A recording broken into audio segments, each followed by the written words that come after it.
Hello and welcome everybody to Electronic Communication System lecture series.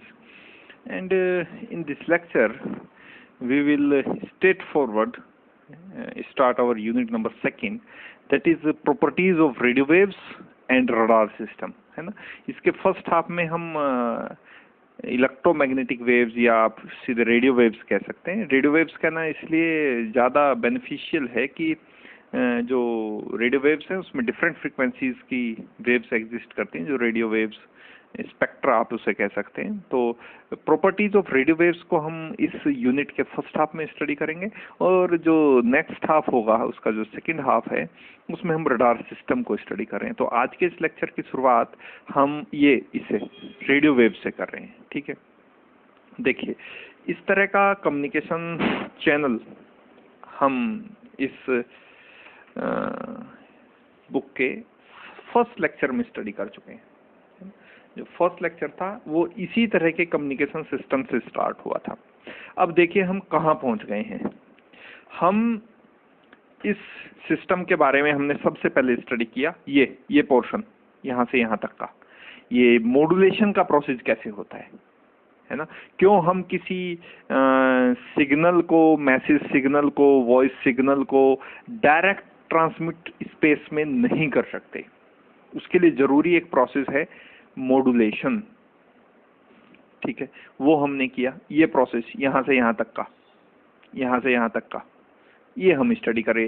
इस book का जब हम स्टार्ट किया सबसे पहले हमने ये स्टडी किया। फिर हम इस पोर्शन को स्टडी करने गए, डीमॉड्यूलेशन, यानी जो मैसेज यहाँ से कन्वे किया गया था वो ओरिजिनल फॉर्म में नहीं रहता, उसको एक स्पेसिफिक फॉर्म जिसको हम मॉड्यूलेटेड फॉर्म बोलते हैं या मॉड्यूलेटेड सिग्नल बोल रहे हैं, उसमें कन्वर्ट किया जाता है। फिर उस ओरिजिनल मैसेज को वापस ओरिजिनल फॉर्म में रिसीव करने के लिए हम उस प्रोसेस को, मॉड्यूलेशन जो वेव है हमारी, उसको डीमॉड्यूलेट किया जाता है।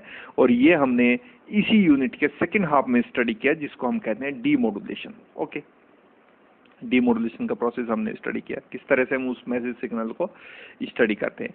अभी जो पीछे हम स्टडी करके आए हैं वो एंटीनाज के बारे में स्टडी करके आए हैं।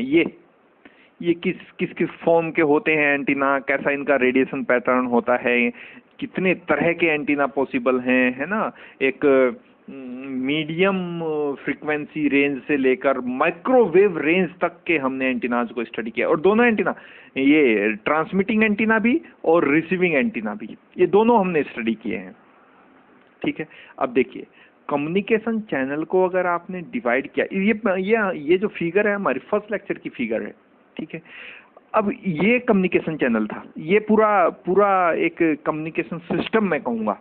कम्युनिकेशन सिस्टम को आप इन 3 भागों में डिवाइड कर सकते हैं, इन तीनों पार्ट्स में डिवाइड कर सकते हैं। ट्रांसमीटर, ये वाला पार्ट हुआ, ये यहाँ से यहाँ तक का, ये पूरा इंक्लूडिंग दिस एंटीना।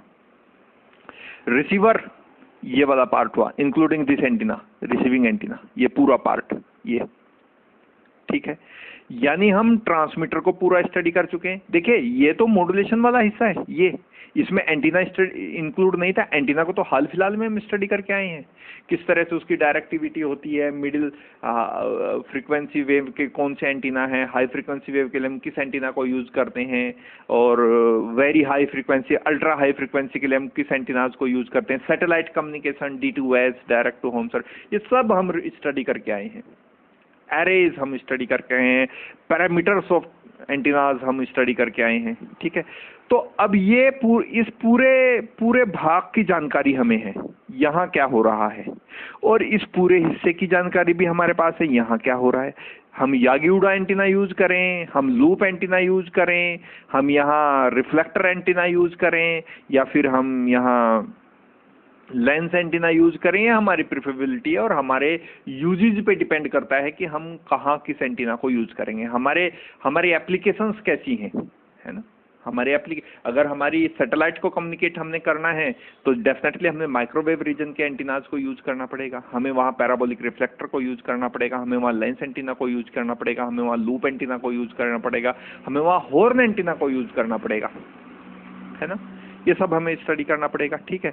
एक छोटी सी रिमोट वाली कार को अगर हमें चलाना है तो हमें वहाँ वायर एंटीना को यूज करना पड़ेगा, है ना।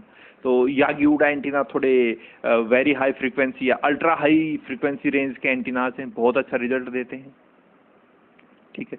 तो ये पूरा हिस्सा हमें पता है। अब ये पूरा हिस्सा हमें नहीं पता इन दोनों टावर्स के बीच में क्या हो रहा है। ये वाला इन दोनों टावर्स के बीच का कम्युनिकेशन अभी तक हमें नहीं पता। यानी ये जो ट्रांसमिशन, ये जो पूरा कम्युनिकेशन सिस्टम है, इसके जो 3 मेन पार्ट्स हैं, ब्रॉड पार्ट्स, वो ट्रांसमीटर हमें पता है, रिसीवर हमें पता है, ये नहीं पता हमें कम्युनिकेशन चैनल। यानी इन दोनों टावर्स के बीच की कहानी अभी हमें नहीं पता। ये क्या स्टोरी है, यहां क्या हो रहा है, ये कैसे ईएम वेव्स को, जब आरएफ करंट को, इस एम्पलीफाइड करंट को, क्योंकि जो सिग्नल है माइक्रोफोन उसको इलेक्ट्रिक सिग्नल में बदल देता है, ठीक है। अब ये और एम्पलीफायर इस सिग्नल के लेवल को इंक्रीज कर देते हैं, रेडियो फ्रीक्वेंसी रेंज का करंट होता है, ये जब इस एंटीना में फ्लो करता है तो इस एंटीना में इलेक्ट्रिक फील्ड में चेंज होता है, करस्पॉन्डिंगली मैग्नेटिक फील्ड में चेंज होता है, जब इलेक्ट्रिक फील्ड में चेंज होता है तो मैग्नेटिक फील्ड में चेंज होता है, मैग्नेटिक फील्ड में चेंज होता है तो इलेक्ट्रिक फील्ड में चेंज होता है, यानी इलेक्ट्रोमैग्नेटिक वेव को प्रोड्यूस करता है। इलेक्ट्रोमैग्नेटिक वेव का प्रोडक्शन हो गया।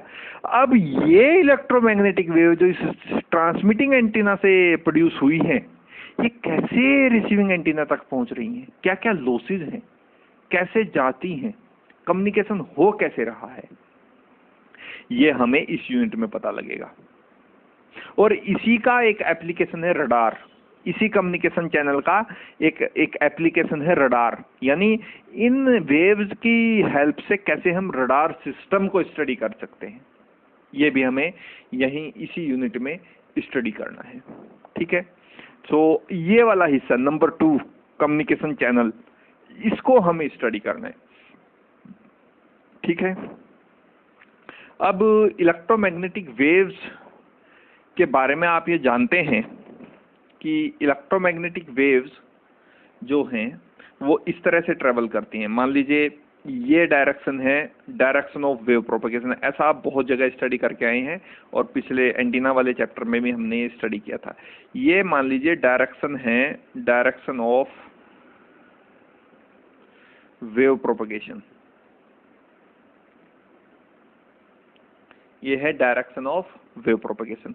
तो जो इलेक्ट्रिक फील्ड वेक्टर होगा वो इस डायरेक्शन में होगा मान लीजिए, और जो मैग्नेटिक फील्ड वेक्टर होगा वो इस डायरेक्शन में होगा। ये बी से हम इसको रिप्रेजेंट कर रहे हैं, इसको हम वेक्टर ई से रिप्रेजेंट कर रहे हैं।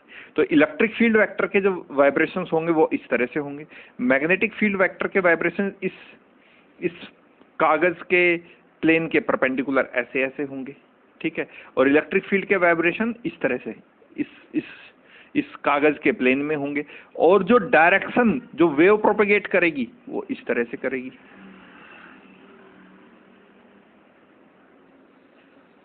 इस तरह से करेगी,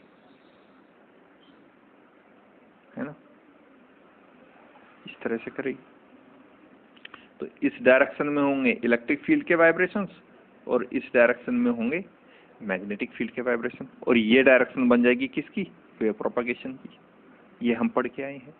तो इलेक्ट्रोमैग्नेटिक वेव जब फ्री स्पेस में ट्रेवल करती है, जब फ्री स्पेस में, मान लीजिए ये कोई हमारा सोर्स है, किसका, इलेक्ट्रोमैग्नेटिक वेव के जनरेशन का, ये एंटीना हो सकता है ना, किसी भी तरह का, Yagi Uda, loop, lens, parabolic reflector, horn, wire, Marconi, whatever.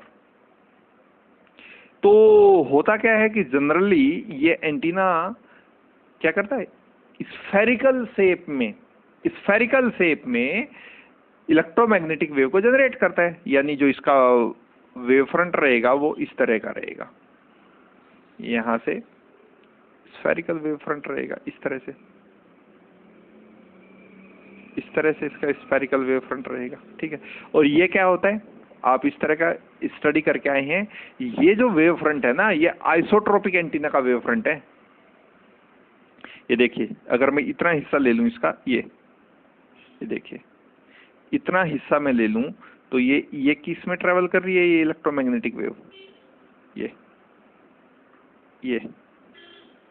इस डायरेक्शन की मैं बात कर रहा हूं। मान लीजिए यहां मेरा रिसीविंग सोर्स है, तो इस डायरेक्शन में तो इलेक्ट्रोमैग्नेटिक वेव्स ऐसे, ऐसे ऐसे स्फेरिकल वेव फ्रंट की फॉर्म में इस डायरेक्शन में जा रही हैं, स्फेरिकल वेव फ्रंट की फॉर्म में इस डायरेक्शन में जा रही है। पर हमें ये पता है क्योंकि एंटीना को हम स्टडी करके आए हैं, इसलिए सिलेबस को जिस वे में दिया है उस वे में स्टडी करना अप्रोक्सीमेटली इम्पॉसिबल। ये लास्ट फेज होना चाहिए, पर ये सेकंड, अनफॉर्चुनेटली ये सिलेबस में यूनिट नंबर सेकंड है, तो that is not the matter of concern. आप जिस हिसाब से सिलेबस आपको बताया गया है, पढ़ाया गया है, उसी हिसाब से आप इसे स्टडी करें, ज़्यादा बेनिफिट में रहेंगे। यहाँ से स्फेरिकल वेव फ्रंट्स में ये ट्रैवल करते हैं, पर आपको ये भी पता है साथ साथ कि जो स्फेरिकल वेव फ्रंट्स है वो बहुत ज़्यादा लॉन्ग डिस्टेंटेड नहीं होते, बहुत ज़्यादा लॉन्ग डिस्टेंस ट्रैवल नहीं कर सकते।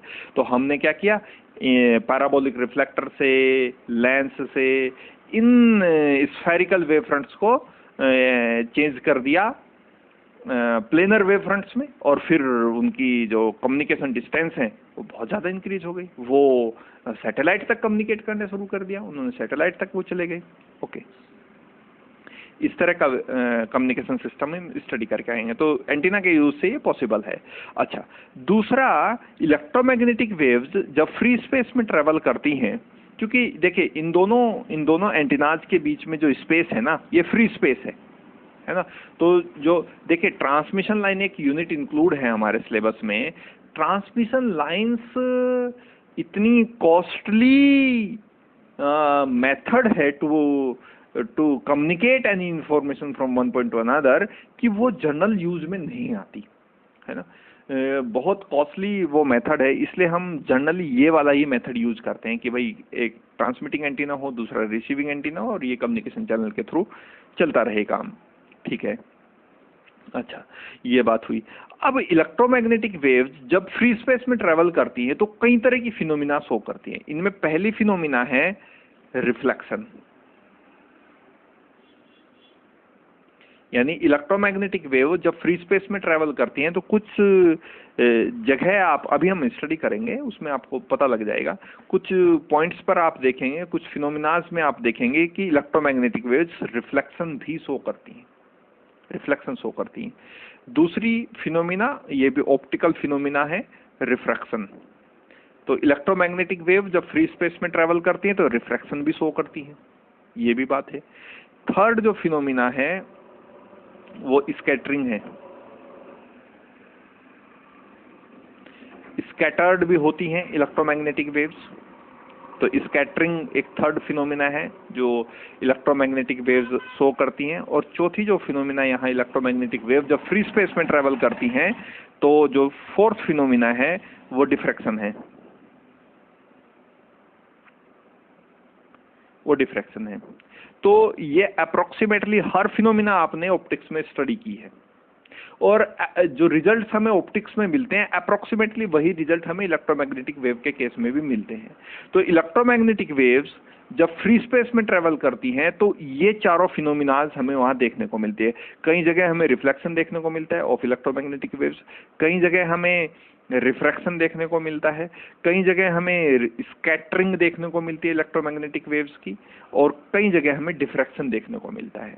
ठीक है, इसमें से मैक्सिमम केसेस को हम आगे डिस्कस करने वाले हैं कि किस समय रिफ्लेक्शन ऑफ इलेक्ट्रोमैग्नेटिक वेव्स होगा, कहीं रिफ्रैक्शन भी हो जाएगा, कहीं स्कैटरिंग ऑफ इलेक्ट्रोमैग्नेटिक वेव्स आपको देखने को मिलेगी, और कई जगह आपको डिफ्रैक्शन देखने को मिलेगा। ठीक है, अच्छा, इसमें हमारे पास जो मेन पर्पज है हमारा वो ये है कि मान लीजिए चूंकि ये जो पूरी फिनोमिना हो रही है, जो कम्युनिकेशन चैनल हो रहा है, ये अर्थ के सरफेस पे हो रहा है, अर्थ के सरफेस पे हो रहा है।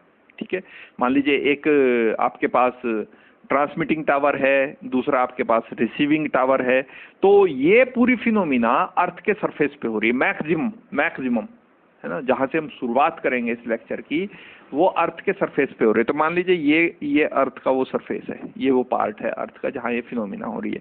तो यहाँ इस तरह से हम दिखाएंगे अपने ट्रांसमिटिंग टावर को, जिससे हम रिप्रेजेंट करने वाले हैं TX से, और इस तरह से हम दिखाएंगे अपने रिसीविंग टावर को, जिसको हम RX से रिप्रेजेंट करने वाले हैं। और जो कम्युनिकेशन होगा वो इन दोनों चैनल्स के बीच, इन दोनों एंटीनाज के बीच में होगा, इन दोनों टावर्स के बीच में होगा, ट्रांसमिटिंग टावर और रिसीविंग टावर। वो किस तरह से होता है, क्या क्या वहाँ फिनोमिना होती है, किस तरह से डिफरेंट डिफरेंट कम्युनिकेशंस हैं, वो हम अभी लेक्चर में स्टडी करने वाले हैं। ठीक है, सो इस तरह से इलेक्ट्रोमैग्नेटिक वेव्स स्पेस में ट्रैवल करती हैं। ठीक है, कुछ लॉसेस भी वहाँ डेफिनेटली होंगे। ठीक है, उन लॉसेस के बारे में बात करेंगे, कुछ अच्छे प्रोसेस होंगे, कुछ नहीं होंगे, उनकी मेरिट्स, उनकी डीमेरिट्स को हम करस्पॉन्डिंगली स्टडी करते हुए आगे चलेंगे। ठीक है, so let's start this lecture with the introduction of electromagnetic waves और propagation of electromagnetic waves।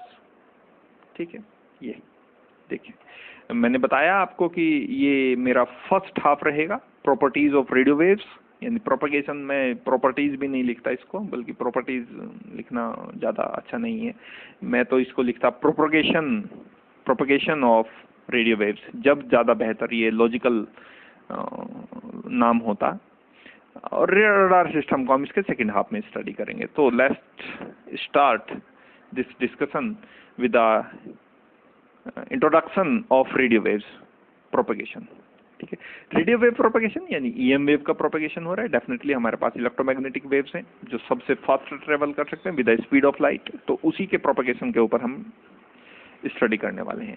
तो रेडियो वेव प्रोपगेशन को अगर आप क्लासिफाइड करें तो जो पहला क्लासिफिकेशन है वो है ग्राउंड वेव प्रोपगेशन, यानी रेडियो वेव प्रोपगेशन को आप ब्रॉडली दो हिस्सों में क्लासिफाइड कर सकते हैं, ग्राउंड वेव प्रोपगेशन और स्काई वेव प्रोपगेशन। ठीक है, अब जो ग्राउंड वेव प्रोपगेशन है उसको फर्दर आप दो पॉइंट में या दो क्लासिफिकेशन उसके कर सकते हैं। पहला है सरफेस वेव प्रोपगेशन, ये भी ग्राउंड वेव प्रोपगेशन का एक पार्ट है, और दूसरा है स्पेस वेव प्रोपगेशन, ये भी ग्राउंड वेव प्रोपगेशन का एक पार्ट है।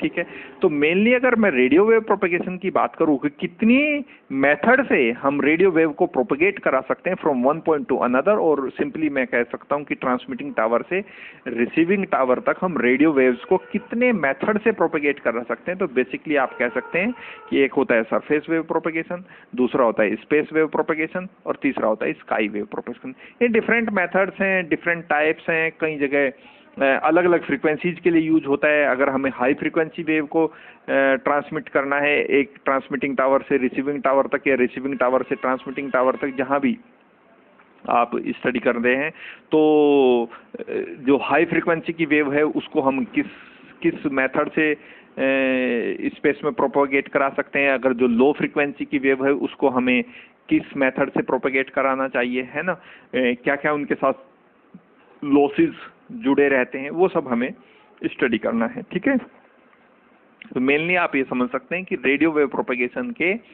अगर आपको स्पेस में प्रोपगेट कराना है रेडियो वेव्स को from transmitting tower to receiving tower, तो हमारे पास ये मेनली तीन मेथड्स हैं, surface wave propagation, space wave propagation और स्काई वेव प्रोपगेशन, और इसी ऑर्डर में हमें इनको स्टडी करना है। ये जो पहले दो मेथड हैं ये corresponding है to the ground wave propagation,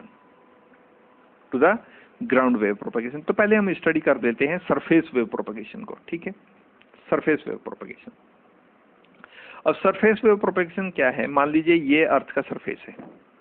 ठीक है, हम अर्थ को जनरली एक स्फीयर की तरह कंसीडर करके चलते हैं, इसलिए अर्थ का ये हुआ सरफेस। ये मेरा ट्रांसमिटिंग टावर है, इसलिए मैं इसको TX लिख देता हूं, TX ट्रांसमिटिंग टावर। ठीक है, जो कम्युनिकेशन इंजीनियरिंग की बुक है उनमें आपको ऐसा ही लिखा मिलेगा, TX ट्रांसमिटिंग टावर। ठीक है, अब ये ट्रांसमिटिंग टावर से मैं इसको पहले वाले केस को यहाँ डिस्कस कर रहा हूँ, सरफेस वेव प्रोपगेशन। ठीक है, फिर हम डिस्कस करेंगे स्पेस वेव प्रोपगेशन को, और फाइनली हम डिस्कस करेंगे स्काई वेव प्रोपगेशन को। ठीक है, और उसके बाद एक एबल्टन हेटरी थ्योरी हमें स्टडी करनी है जो हमारे सिलेबस का पार्ट है, काफ़ी इंटरेस्टिंग वो पार्ट है। तो सबसे पहले हम स्टडी कर रहे हैं सरफेस वेव प्रोपगेशन को। ठीक है, ये मेरा ट्रांसमिटिंग टावर है, और मान लीजिए यहाँ कहीं मेरा रिसीविंग टावर है। ठीक है, मैं यहाँ एक रिसीविंग टावर भी बना देता हूँ।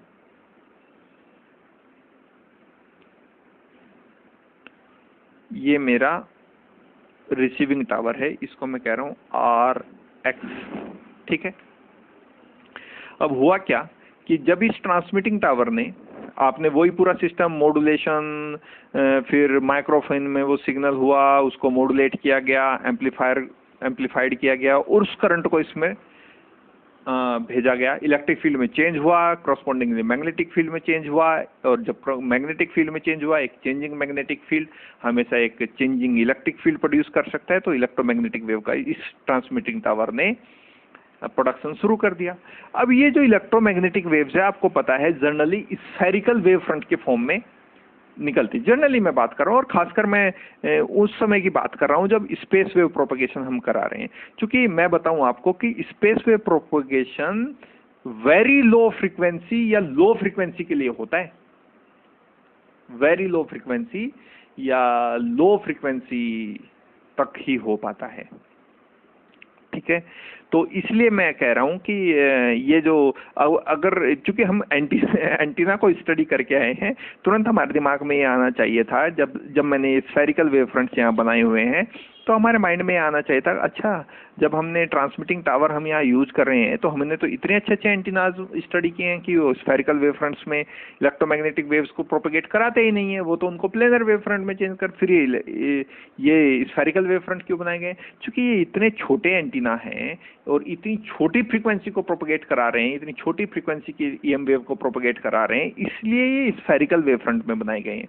ये जो सरफेस वेव प्रोपेगेशन वाला हमारा टॉपिक है, ये केवल शॉर्ट और वेरी शॉर्ट डिस्टेंसेस तक, कुछ किलोमीटर तक ही हम प्रोपेगेट करा पाते हैं, या कुछ जो इंफॉर्मेशन हमें सेंड करनी है वो कुछ किलोमीटर तक ही या कुछ मीटर्स तक ही, 500 मीटर और 1 किलोमीटर और 1.5 किलोमीटर, है ना, 2 किलोमीटर, इस रेंज तक ही हम इस कम्युनिकेशन चैनल को यूज कर सकते हैं। यानी सरफेस वेव प्रोपेगेशन को हम केवल जो हमारे छोटी डिस्टेंसेस हैं, स्मॉल डिस्टेंसेस हैं, उस तक ही ट्रेवल करा सकते हैं। तो इस ट्रांसमिटिंग टावर ने इन स्फेरिकल वेव के फॉर्म में इलेक्ट्रोमैग्नेटिक वेव्स को जनरेट किया।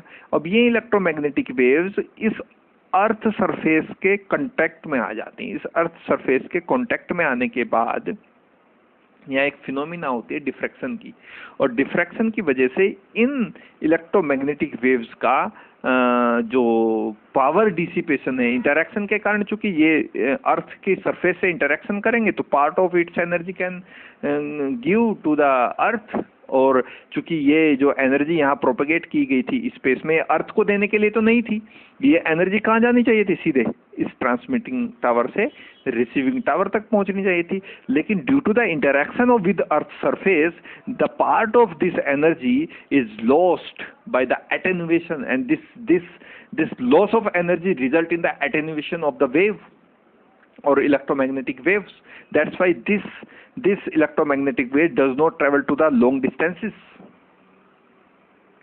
ओके, तो ये जो यहाँ से इलेक्ट्रोमैग्नेटिक वेव प्रोपगेट हुई हैं, ये बहुत ज्यादा दूर तक ट्रेवल नहीं कर पाती, क्योंकि ये अर्थ के सरफेस के साथ इंटरेक्शन करते हैं। इसीलिए तो ये है सरफेस वेव प्रोपगेशन, सरफेस के टच में रहकर ये प्रोपगेट करती हैं। ये देखिए, इस वेव को देखिए, इस वेव को देखिए, इस वेव को देखिए, इस वेव को देखिए, ये सब के सब अर्थ की सरफेस को टच कर रहे हैं। तो जब अर्थ के साथ, अर्थ सरफेस के साथ इंटरैक्ट करेंगे तो डेफिनेटली अपनी एनर्जी का पार्ट अर्थ को देंगे, और जब अपनी एनर्जी का पार्ट अर्थ को देंगे तो इनकी एनर्जी को लगातार लॉस होगा, और जब लगातार एनर्जी लॉस होगी तो डेफिनेटली ये बहुत ज़्यादा डिस्टेंसेस तक ट्रेवल नहीं कर पाएंगे। इसलिए जो सरफेस वेव प्रोपेगेशन है, इसको हम बहुत फ्रिक्वेंटली कम्युनिकेशन सिस्टम में इस मेथड को यूज नहीं किया जाता। केवल जो शॉर्ट डिस्टेंसेस हैं या स्मॉल डिस्टेंसेस है, उसको कम्युनिकेट करने के लिए ही हम सरफेस वेव प्रोपगेशन को यूज कर। एक हल्का सा एक बेनिफिट भी आपको देखने को मिलेगा जब इस लेक्चर के एंड में हम पहुंचेंगे। बेंडिंग ऑफ सिग्नल्स जो है ना, वो सबसे अच्छा सरफेस वेव प्रोपगेशन करते हैं। मान लीजिए कोई ऑब्स्ट्रक्शन आ जाता है, मान लीजिए अभी तो केवल ये है ना, जो ये ट्रांसमिटिंग टावर और रिसीविंग टावर मैंने दो बनाए हैं, इसके बीच में कोई ऑब्स्ट्रक्शन नहीं है, ना कोई बिल्डिंग है, ना कोई पहाड़ है, ना कोई पेड़ है, ये बिल्कुल लाइन ऑफ साइट में कह सकते हैं। आगे लाइन ऑफ साइट वाला भी एक कंसेप्ट हम पढ़ने वाले हैं जब हम ये स्पेस वेव प्रोपगेशन पढ़ेंगे तब हम वहाँ लाइन ऑफ साइट वाला भी एक कंसेप्ट पढ़ेंगे। खैर हाल फिलहाल में ये है, इसका बेनिफिट क्या है? बेनिफिट ये है कि अगर इन दोनों टावर्स के बीच में कोई ऑब्स्ट्रक्शन आ जाता है, मान लीजिए कोई हिल आ गई, ये हिल आ गई, तो चूंकि इनकी फ्रीक्वेंसीज बहुत कम होती हैं, ये जो सरफेस वेव प्रोपगेशन होती हैं, ये जो वेव सरफेस के कांटेक्ट में रह के प्रोपगेट करती हैं, इनकी फ्रीक्वेंसीज बहुत कम होती हैं, 2 मेगाहर्ट्ज के रेंज के फ्रीक्वेंसी होती है। तो ये बेंड कर जाती हैं, मान लीजिए यहाँ कोई ऑब्स्ट्रक्शन है तो ये इस तरह से बेंड कर जाती हैं और इस तरह से बेंड करके वापस ये रिसीविंग टावर तक पहुंच जाती है। तो ये बहुत अच्छा एक बेनिफिट भी है इसके साथ। बाकी जो हाई फ्रीक्वेंसी की वेव है ना, वो बेंड नहीं करती, इनका बेंडिंग बहुत कम रहता है, ये बेनिफिट है। So let's start this surface wave propagation. The surface wave propagation is not very successful process of communication. There are many reasons behind it. We will discuss here mainly following reasons. ये बहुत अच्छा, मतलब बहुत famous communication का method नहीं है, फिर भी इसमें कुछ दिक्कतें हैं, है ना। वो दिक्कतें क्या हैं उनको हम देख लेते हैं। फर्स्ट है कि क्यों हम सरफेस वेव प्रोपगेशन को फ्रीक्वेंटली यूज नहीं कर पाते in the communication system. The reason is first, in this communication method the propagation of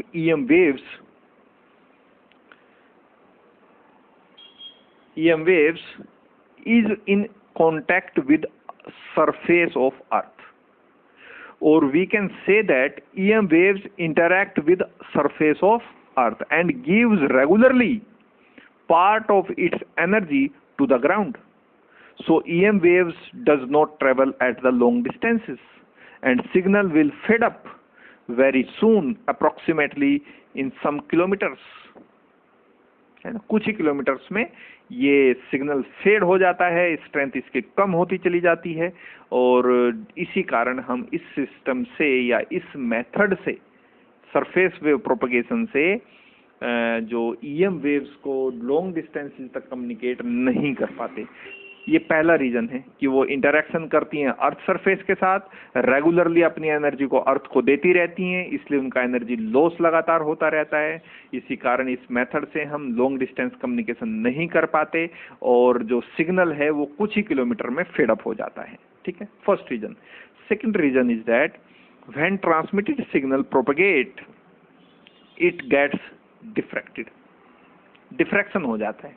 अब डिफ्रैक्शन दो तरह से होता है। कैसे? पहला डिफ्रैक्शन का मेथड ये है, पहले मैं डिफ्रैक्शन की फिनोमिना, अभी मैं ये नहीं कह रहा हूँ कि ट्रांसमिटेड सिग्नल जब प्रोपगेट करेगा in contact with earth surface तो डिफ्रैक्शन तो होगा, पर मैं पहले आपको डिफ्रैक्शन की फिनोमिना को बता रहा हूँ। डिफ्रैक्शन की जो फिनोमिना है दो तरह से हो सकते हैं। या तो आप कोई इंसिडेंट वेव है, जब कोई वो बहुत ही फाइन स्लिट से होकर गुजरती है, तो ये मान लीजिए हमारे पास स्क्रीन है तो हमें ये डिफ्रैक्शन पैटर्न यहाँ देखने को मिलता है। इस तरह का डिफ्रैक्शन पैटर्न जब हमें देखने को मिलता है, एक ब्राइट स्लाइड, फिर एक डार्क स्लाइड, फिर एक डार्क स्लाइड, फिर एक ब्राइट स्लाइड, फिर एक डार्क स्लाइड, फिर एक ब्राइट स्लाइड, ये जो डिफ्रैक्शन पैटर्न देखने को मिलता है, जहां वेव कंस्ट्रक्टिव इंटरफेयर करेंगी तो ब्राइट फ्रिंज देखने को मिलेगी, और जहां डिस्ट्रक्टिव इंटरफेयर करेंगी वहां डार्क फ्रिंज देखने को मिलेगी। ठीक है, इंसिडेंट वेव के लिए इस तरह का डिफ्रैक्शन पैटर्न पर्दे पर दिखाने के लिए, स्क्रीन पर दिखाने के लिए जरूरी है कि जो इंसिडेंट वेव है उसका वेवलेंथ इस स्लिट की जो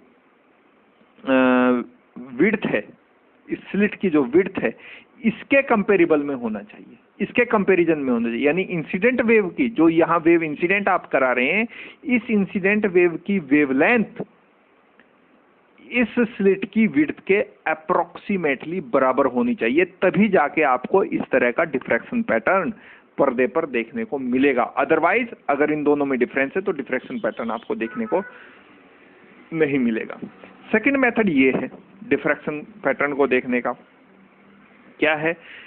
अगर आप इंसिडेंट वेव के रास्ते में कोई ऑब्स्टेकल रख दें, कोई रुकावट रख दें, छोटी सी रुकावट कोई, तो ये जो इंसिडेंट वेव है वो इस तरह इस ऑब्स्टेकल के किनारों पर मुड़ जाती है और यहाँ फिर से स्क्रीन पर आपको डिफ्रैक्शन पैटर्न देखने को मिलता है। और इस डिफ्रैक्शन पैटर्न के लिए भी ये जरूरी है कि जो इंसिडेंट वेव यहाँ इंसिडेंट कराई है उसकी वेवलेंथ इस ऑब्स्टेकल की विड्थ के या इस ऑब्स्टेकल की लेंथ के, विड्थ तो नहीं कह सकते क्योंकि यहाँ स्लिट नहीं है, इस ऑब्स्टेकल के विड्थ के कंपैरिजन में होनी चाहिए। यानी जितनी वेवलेंथ इस इंसिडेंट वेव की है अप्रोक्सीमेटली उतनी ही लेंथ इस ऑब्स्टेकल की होनी चाहिए, तब जाके आपको इस स्क्रीन पर डिफ्रैक्शन पैटर्न देखने को मिलेगा। तो जब भी सरफेस वेव प्रोपेगेशन में ईएम वेव को प्रोपेगेट कराया जाता है तो वो अर्थ सरफेस के साथ डिफ्रैक्शन पैटर्न शो करती हैं और डिफ्रैक्शन के कारण उनकी एनर्जी में लॉस होता है और जिस कारण वो लॉन्ग डिस्टेंसेस को कवर नहीं कर पाती। ठीक है, so due to the diffraction the signal gets turns towards the earth surface and gets absorbed, है ना। जैसे डिफ्रैक्शन होगा अर्थ सरफेस, तो जैसे ये टर्न हुआ है ऐसे इलेक्ट्रोमैग्नेटिक वेव भी टर्न होंगी अर्थ सरफेस की तरफ। Due to diffraction the signal gets turns towards the earth surface and get absorbed by the earth surface and does not travel to the long distances। ठीक है, अच्छा, लॉन्ग डिस्टेंसेस तक वो travel नहीं कर पाती। Now because of above mentioned reason जो हम अभी स्टडी करके आए, the surface wave propagation can not be very successful in communication system. ठीक है, the surface wave propagation method use for short range communication. There is induced wave concept by which the ground wave attenuate the signal as distance increases. The magnitude of the propagating signal decrease by large amount due to the attenuation of earth। एक concept आता है यहाँ induced wave का। अब ये क्या है, induced wave का क्या कंसेप्ट है? इंड्यूस्ड वेव का कंसेप्ट ये है कि ये मेरा ट्रांसमिटिंग टावर है, TX से मैंने रिप्रेजेंट किया है, ये मेरा रिसीविंग टावर है, मैंने इसको RX से रिप्रेजेंट किया है, और ये अर्थ सरफेस है। ये है क्या है, अर्थ सरफेस है। तो जो इलेक्ट्रोमैग्नेटिक वेव है वो जब इस तरह से ट्रेवल करती है, इस तरह से ट्रेवल करती है, ठीक है, ये मैंने आगे हम बात करेंगे लो और हाई फ्रीक्वेंसी की, पर मैंने ये एक लो फ्रीक्वेंसी की वेव यहाँ बनाई है, क्योंकि हम लो फ्रीक्वेंसी वेव को ही इस मेथड से अप्रोक्सीमेटली 2 मेगाहर्ट्ज तक की वेव को ही हम इस मेथड से सरफेस वेव प्रोपेगेशन मेथड से ट्रेवल करा सकते हैं, from one point to another और from transmitting tower to receiving tower. ठीक है, अच्छा, अभी हम जो बात कर रहे हैं वो इसके ऊपर बात करें, इंड्यूस्ड वेव कंसेप्ट क्या है। तो मान लीजिए ये मेरा ट्रांसमिटिंग टावर है, ये रिसीविंग टावर है, ये अर्थ सरफेस है, तो वेव इस तरह से जा रही है, इस तरह से जाती है ना। एक वेवलेंथ है ये मेरा, ठीक है, 1 वेवलेंथ की रेंज है।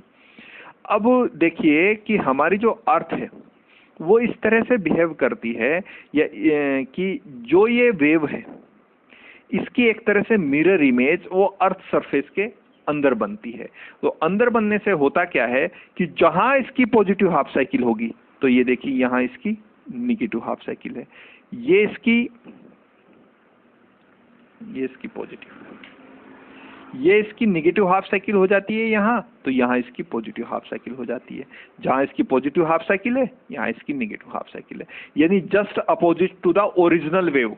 एक इंड्यूस्ड वेव अर्थ सरफेस में बनती है और इस इंड्यूस्ड वेव की वजह से ये जो वेव हम ट्रांसमिटिंग टावर से रिसीविंग टावर तक प्रोपेगेट कराना चाहते हैं एटेन्यूएट हो जाती है, इसका एम्पलीट्यूड डिक्रीज हो जाता है। जैसे जैसे ये ट्रेवल करेगी आगे तक इसका एम्पलीट्यूड लगातार टाइम के साथ डिक्रीज करता जाता है, due to this concept, induced wave concept. ठीक है, इसलिए इस मेथड से हम बहुत ज्यादा लॉन्ग डिस्टेंसेस तक कम्युनिकेट नहीं कर पाते। ठीक है, second point is here, by this method of wave propagation or this method of wave propagation used only for low frequencies operations। ठीक है, कैसे? It is used up to 2 megahertz of frequency। केवल 2 megahertz तक की range की जो frequencies हैं उन्हीं को आप इस मेथड से सरफेस वेव प्रोपेगेशन से प्रोपेगेट करा पाते हैं। अगर इससे ज्यादा फ्रीक्वेंसी का आप वेव करेंगे तो उससे और ज्यादा एटेन्युएशन आएगा। कैसे? देखिए, ये फॉर्मूला हम पढ़ के आते हैं फ्रीक्वेंसी का, that frequency is equal to C by lambda. ठीक है, ये रिलेशन जरा देखिए तो, ये रिलेशन जरा देखिए तो, जैसे जैसे फ्रीक्वेंसी बढ़ेगी वेवलेंथ वैसे वैसे कम होगी, या फिर मैं इसी बात को कह सकता हूं कि वेवलेंथ जैसे जैसे बढ़ेगी फ्रीक्वेंसी वैसे वैसे कम होगी। ठीक है, अब इस मेथड में जो सरफेस वेव प्रोपेगेशन का हम मेथड अभी स्टडी कर रहे हैं, इसमें हम बार बार ये कह रहे हैं कि लो फ्रीक्वेंसी की वेव्स ही ट्रेवल करा सकते हैं आप इस मेथड से, और वो भी लॉन्ग डिस्टेंसेस तक नहीं। अब ये दोनों पॉइंट आपस में इंटरकनेक्ट हैं। अगर आप इस मेथड में फ्रीक्वेंसी बढ़ा दें वेव की तो क्या होगा? क्यों हम लो फ्रीक्वेंसीज की वेव को ही इस मेथड में कम्युनिकेट करा पाते हैं? देखिए, ये मेरा फिर से ट्रांसमिटिंग टावर, ये रिसीविंग टावर, ये अर्थ सरफेस, ये लाइन क्या दिखा रही है मुझे? अर्थ सरफेस दिखा रही है। ये मेरे पास एक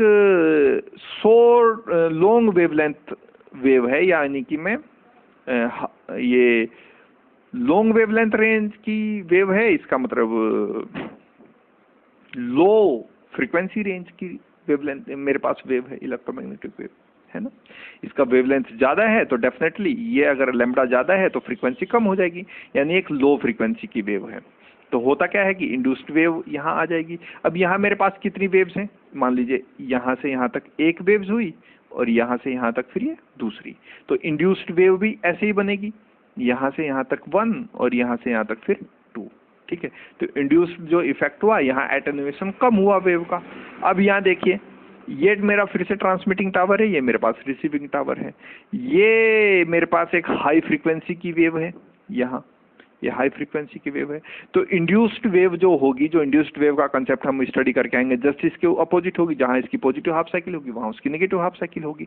तो यहाँ देखिए, एक वेव तो मेरे पास यहाँ हुई, 2, 3, 4, 5, 6 और 7, तो अप्रोक्सीमेटली 7 वेव्स मेरे पास। नंबर ऑफ वेव्स यहाँ कितनी हो गई? 7, और यहाँ भी इंड्यूस्ड कितनी हो गई? 7। तो जैसे जैसे नंबर ऑफ वेव्स बढ़ेगा एटेन्युएशन भी उतना ही ज्यादा बढ़ेगा। तो यहाँ नंबर ऑफ वेव्स कम है, एटेन्युएशन कम होगा, इसलिए लॉन्ग डिस्टेंस तक ट्रेवल करेंगे। अगर आप हाई फ्रीक्वेंसी वेव को इस मेथड से प्रोपेगेट कराएंगे तो ये इसके कंपेयर में और कम डिस्टेंस ट्रेवल करेंगे, और भी कम डिस्टेंस ट्रेवल करेंगे। इसी कारण हम लो फ्रीक्वेंसीज वेव्स यानी up to 2 megahertz of waves को ही इस मेथड से प्रोपेगेट करा पाते हैं या प्रोपेगेट कर पाते हैं। ठीक है, due to the effect of attenuation by induced wave. ठीक है, hence in this case larger wavelengths और लोअर फ्रीक्वेंसीज,